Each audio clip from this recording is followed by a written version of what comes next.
Le M23 ne va pas être impressionnés par des pressions internationales parce que ce sont des gens qui ont été chassés du Congo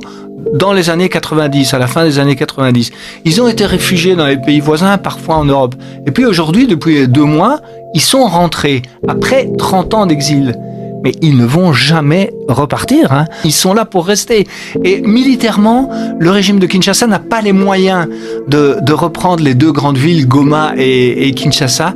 Goma et Bukavu, pardon, que contrôle le M23. Donc il faut trouver une solution politique et une négociation. Et en plus, si le M23 prenait ce qu'il a les moyens de faire, la grande ville de Kisangani, qui est la 3e plus grande ville du Congo, qui se situe à 200-300 km de leur ligne de front. Alors je pense qu'à ce moment-là, le régime de Kinshasa s'effondrerait. Donc la solution au conflit aujourd'hui, ce sont des négociations entre le gouvernement de Kinshasa et le M23, qui aujourd'hui est dans une alliance plus large, l'alliance Fleuve Congo, présidée d'ailleurs par Corneille Nangaa, qui est quelqu'un de très connu au Congo et qui n'est pas du tout ni Tutsi ni du Kivu, et qui veut négocier avec Kinshasa.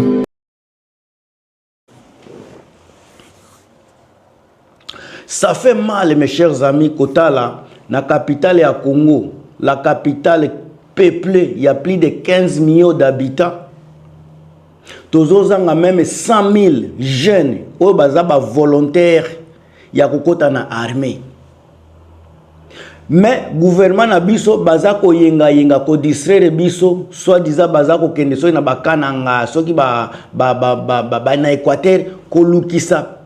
Ba jeune o bako adhérer na armée na bango. Tout ça pourquoi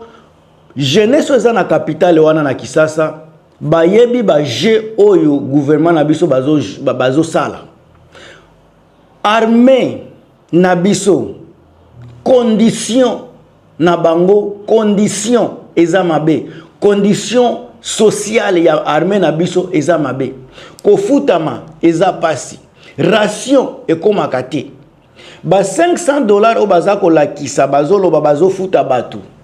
Eza façon ya ko communiquer, ya ko recruter batu na kombo ya mbongo. Mais en réalité il n'y a rien. En fond eloko ezate. Oyo bazako la kisa biso comme ba meseni ko jouer avec la psychologie ya batu. Nde bozo mona ba komi ko la kisa ba $500 ki bazo futa batu. Mais en réalité les gens qui sont en front bazako lela eloko ata moko te za ko futama. Bazo futa batu te. Alors comme batu ya bakananga kuna ba o bazana ba Équateur bazana na chance ya électricité te batala ka ba information te. Pona bango oyo ba yoki kaka na mato yango nde balandelaka yango bozomona bazako manipuler bango. Et puis vous verrez que bango nde bazako kufa mingi na front parce que bazako kende ko recruter bango basali formation te bazape na ba munition te ya kobunda mais bazako tinda kaka bango po andimi ba pese 2 semaines ya formation ake formation nini oyo bango bazako zwa formation oyo kende ko tenir rigueur contre M23 tolo bakana no vérité mutu moko boye nabite soki azabolole azoloba M23 pe bazako lela bazo futa mate bazako senga mbongo population pesa mbongo pon ezaba effort de guerre ezalaka na ba place nyos na monde nyos sika batu bazobunda effort de guerre ezanga kati yango zomona M23 bazako senga bambongo parce que bazana posa ya aide. Tandis que côté gouvernement ya Tshisekedi, côté kuna bazana posa ya aide parce que bango bazana position ya ba mine nyoso. Bazana douane eza ko fonctionner ba douane ya Kasumbalesa, ba douane ya Matadi, ba pora Matadi. Ba place wana nyoso ezo kotisa mbongo ebele. Mais eza comment tu peux expliquer que bango baza incapable de futa batu? Kamere auti ko sala ba débat na bango na nini na parlement baza kolela bazozanga ba papier na parlement ya Congo, parlement ya République soki nani walobaka président ya Assemblée nationale azolela ba papier ya rame ezate tandis que ba député baza kozwa ba plus de $30,000 baza kozwa ba 20 000 ba 30 000 ba mbongo ya ba commission ba miyibi ya ba corruption bazo sala mbongo wana nyoso ezokende wapi po de nani président ya assemblée abanda kolela ke bazana papier te na kati assemblée pendant que ba mbongo ezako circuler madame soki première dame na biso Nyakeru azako zwa ba mbongo azako pesa batu mais assemblée ya Congo assemblée nationale ezako zanga papier ba papier boye bisanga soki tozana pays ya ndenge nini mboka na biso est-ce que ça vraiment na batu normal soki tozangi vraiment papier ya kokomela papier mais na poche na bango bazana ba millions bazo rouler na ba carrosse ya cher mais na bureau papier ezozanga kibo moto bato batie wapi ki humanisme na koloba ok papier ezangi ngai na se porter garant na sombi ba papier kasi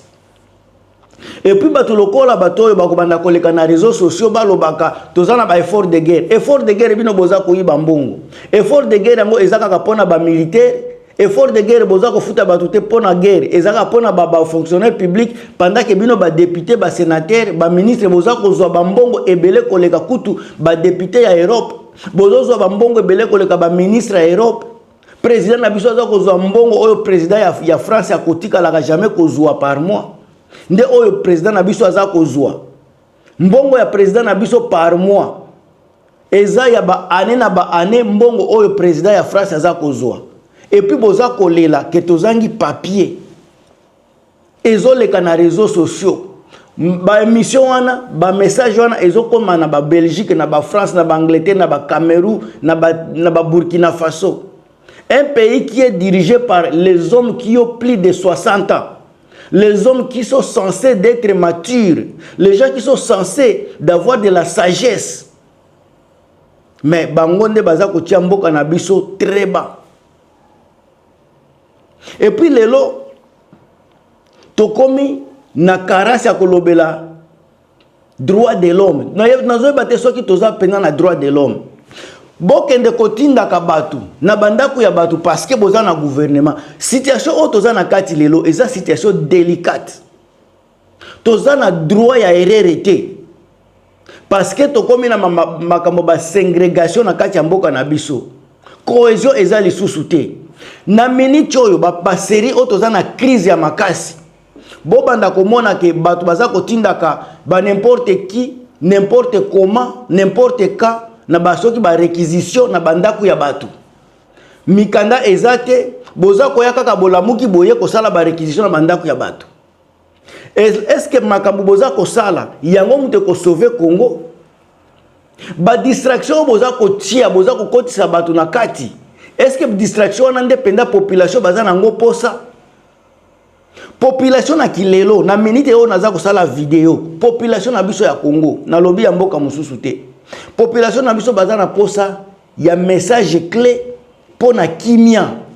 toza na posa ba ya ko attaquer mutu te toza na posa ba buke misere te population congolais toza na posa ya kimia message ko memela biso kimia solution oyo tokozwa po tozala na kimia lelo komi ba soki ba réquisition soki ba acquisition mais bino boza ko créer kaka division ba place auto esengela ki to sangana bino boza ko créer ba division lelo lobi kuna zalaki matata ponyo lelo komi Tshisekedi Moïse eza Joseph Kabila et comme munani Moïse Katumbi mais bino boza na ba cible o boza ko landela kaka pourquoi pas boza la même chose na batu lokola ba Augustin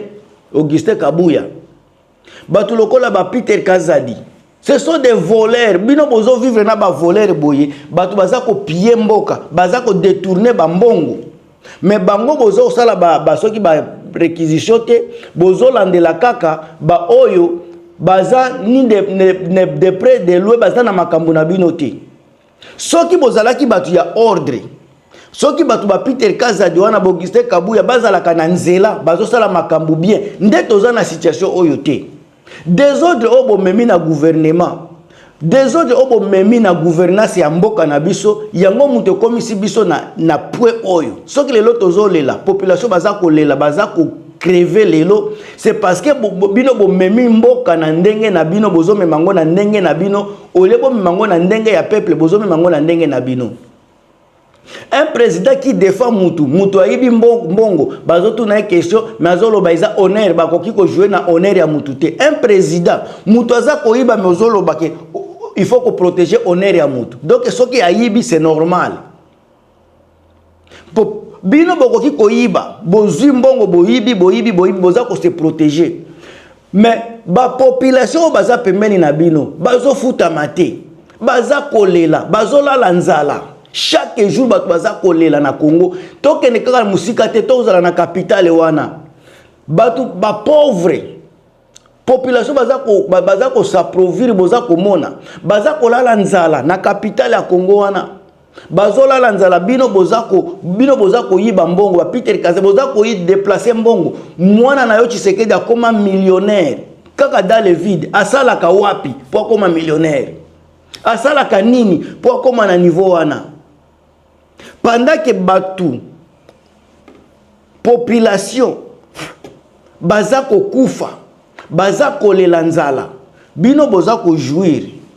et puis c'est normal bozo mona ngo normal il y a de l'impunité na gouvernement na bino contrôle exact kaka babuke émissaire soki mutu mususu asali likambo boza ko attaquer ye soki mutu asali likambo boza ko attaquer mais oyo bino boza ko sala bozo mona yango te oyo ba désolé boza ko sala bozo mona yango normal. Mutu lokola bosembe est-ce que le loko toki ko lobela richesse na ye un monsieur azala ki pauvre ko koma na pouvoir a comme riche baza boza ko zuwa mbongo wana wapi bozo zuwa mbongo wana wapi soki eza moyibi te. Augustin Kabuya ayaki ndenge nini dans 6 ans akomi millionnaire et puis nyose komi kaka Kabila boye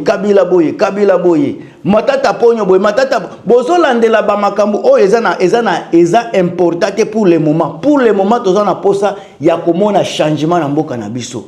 o toza na posa ba matata ponyo te toza na ba buke misere ba Joseph Kabila te toza na posa de bino bola kisa biso eloko nini bozo sala po mboka na biso ekende liboso tellement que bo échouer tellement que boza incapable ya ko prouver na monde ya ko prouver na peuple congolais que vous êtes capable de faire quelque chose eloko wana ezate yango boza ko sa comparer kaka na batu omoni boye boza ko koluka ba point na bino kaka ya ko bimisela mitu soit disant muto ndazo sala ke boza sala boye. Soki lelo Kabila nde azasima ya M23 ebandi kala mingi te avant makambu wana bino bozalaki kosala nini na pouvoir avant M23 baya na moto bozalaki ko contrôler Congo pourquoi bozalaki ko futa batu mbongo ko salaire te avant M23 babanda ko tomboka pourquoi botikala jamais ko sala gouvernement oyo eza ko la kisa image ya Congo bofuta batute fonctionnaire public baza kolala nzala balabala eza alambo eloko ata moko te bozo bongisa lelo M23 babandi bitumba na bango nde bakomi réseau bakomi cause avant babanda bitumba bino bosala kinini oyo population bakoloba c'est parce que M23 bayende yango bo stopper bosali eloko te botikala kosala pe eloko te bozo continuer pe kosala eloko te alors botika kokose la M23 makambu botika lukuta na kombo ya M23 vous aviez échoué lamentablement échoué vous aviez pillé les pays vous aviez détruit les pays lamentablement détruit les pays. Ana minute o population de bakomi ko senga bino sika bo démissionner population bakomi ko loba na bino bo kende bo tika bango ba luka mutu mususu oya ko kiko gérer mboka soki boboy ko bima tondimi mais bo lelate mukolo ubetango biso to ko soutenir auto lingi pona kolongola bino na pouvoir ezala te que population baza mabe parce que na minute oyo vous aviez déçu la population et comme tango ya population ko zoa les choses à la main. Et comme il y a une population qui décide de bakosala. Bosi bosali makambo na bino, totali makambo na bino, boleli leli na kombo ya ba négociation Tshisekedi atambola mboka mobimba pona kokosaka biso ke soki nini agissante, diplomatie agissante, lelo bozomona résultat. Lokuta si Lokuta, il n'y a aucun parti politique au bazar Lokuta koleka, il y a IDPS. Alors, comme na souka, on n'a plus besoin de ça, on a besoin de revendiquer le droit nabiso. Droit nabiso ezaki, bino bo dégager, soit par force, tokolongo la bino na pouvoir wana, parce que nous avons besoin de leadership au bazar na posa ya population, au bazar na posa koyoka peuple. Yangone toza nango posa. Na pesi pour deviner ngai. Ou se planango, à commentaire, ou s'abonner, tu continuer longo. À plus.